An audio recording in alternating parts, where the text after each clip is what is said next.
வாய்க்குள்ள இருந்திருந்தா அது குடும்ப நடத்தி குஞ்சு பறிச்சு வாய் பூச்சி பண்ணையா இருக்கும். பீசர் பீசர் பீசர் இந்தாங்க 100 ரூபா சில்லற இருக்காது. வேணுங்க, அதை வச்சுதான் நான் பஸ்ல கும்பிடி பூண்டி போனோம். அவ்வளவு தூரத்துக்கு போகணுமா? இங்க வாய் திறக்க, கண்ணு மூடுங்க. வாய்க்கு கண்ணுக்கு என்னங்க சம்பந்தம்? கண்ணு திறந்திருக்கனால வாய் இருட்டா இருக்கு. நீ கண்ணை மூடிட்டு அதோட வெளிச்சம் உள்ள அடிக்க நான் எல்லா விஷயத்தையும் அலசி பாப்பேன். மூடியா? மூடு, கண்ணை மூடு. சொல்லு பாடு. அப்படியா? எவ்வளவு கன்வின்ஸ் பண்ண வேண்டி இருக்கு. தோற எதுக்கு?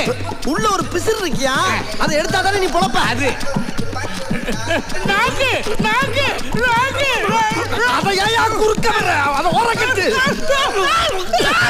அட புடிங்க. நல்ல பல்ல ஏயா புடுங்கனே? சில்லற இல்லையா? அட பாவி, சில்லற எடுத்துக்க வேண்டி நல்ல பல்ல புடுங்குறியா? நீ டேப்டா. நான் சொன்னேன் அவன்ட்ட. அடே நல்ல வேளை நான் 1000 ரூபாய் தானா கொண்டாடல. அப்படி கொண்டாந்துருந்தா சில்லறையில என் மொத்த பல்லையும் புடிக்க என்ன பொக்க வாய் ஆக்கிருப்பி.